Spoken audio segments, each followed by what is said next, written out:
What's up, everybody? I'm Jay Got with another video, and this time we'll talk about the state of virtual reality.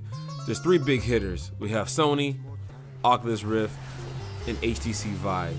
In case you guys may or may not know, Oculus Rift right now is inside some legal battles and possibly having some stolen hardware. So we're gonna push that aside. There's only two big dogs right now. One being Sony being on top, second HTC Vive, you know, right under them. There's two things going on right now. A lot of development is being done on HTC Vive. At least a lot of the subreddits I'm a part of on Reddit. You know, I'm a part of a virtual reality subreddit, and they post articles and talk about different things that are going on in the virtual reality space. You hear about what's going on with all three, but honestly, you hear more about HTC Vive. You know, a lot of positive things are going on there, which is kind of weird and kind of strange because Sony was supposed to be the market leader in the R, but they're not doing anything. We're getting nothing but silence. And based off this article I read, I put it in the description, that not much is going on over there. They haven't said anything about numbers being sold or what they plan on doing. Nothing. And it's kind of disheartening from a consumer standpoint, because yes, I do want to buy one. I've used it. I want to buy one, but I don't know what's going on over there. I want to get it just for Gran Turismo Sport primarily, but not knowing what Sony's going to do and they're not talking about it, it's kind of like, are they going to abandon it already or what? You know, I don't really know as a consumer.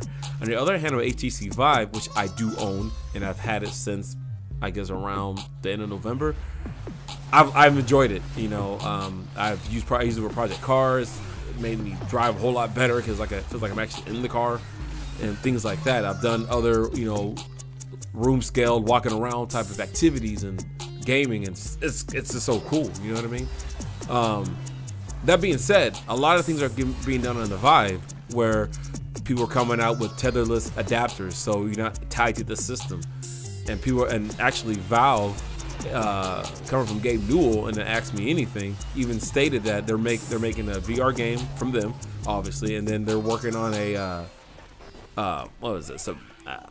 A new controller. They call it the Knuckles base. Oh, I don't know if they're calling it the Knuckles though, but basically it's like a glove, I guess. It goes on your hand, and it's supposed to simulate or imitate having your actual hand in virtual reality, so your fingers and all that move as if you're there, so you can pick up items and whatnot. You know, we'll know more about it in the later days. But on Sony's side, we don't know what's going on. Are they making a tetherless system adapter, or are they going to make new controllers outside of the Move? Or what are they going to do? Silence is not a good thing. Look what happened with No Man's Sky. I mean, look at that travesty. But anyways, but like I said, the state of the VR right now is kind of in a gray area, but going to like maybe a clear area, sorta, on the Vive behalf. But if Sony's supposed to be the lead, they're not really leading anything right now. So VR's in a gray area as of right now. That's the state of it, basically.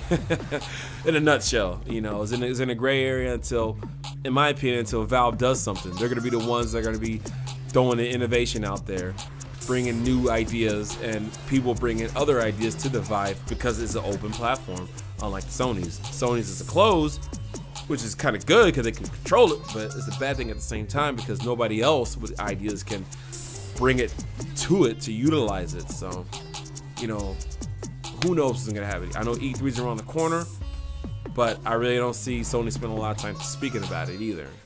So, guess it's like a wait and see game on their behalf. But like I said, if you guys want to get VR, whoever was interested in it, honestly, if you have the money and the PC to run it, I would get a Vive. Honestly, you'll be more satisfied. The motion sensing, the tracking is spot on. Not saying the PSVR is bad. I've used it, but you're very limited to what you can do. You know what I mean? Because if that camera does not see that light, forget it. You know. And with the Vive, you have two different type of lighthouses, or I call them lighthouses, that read the sensors off the controller in your headset. Then you set them diagonally in the room. Therefore, no matter where you're at in the room, you're being seen by the lighthouse. You know, on the Vive's behalf. But anyways, enough of me talking about the VR stuff. If anybody has a question or comment, please put it down below, and I'll try to address it there. Or maybe if it deserves a video, I'll do a video. But anyways, I'm Jay Gut, and I'm out.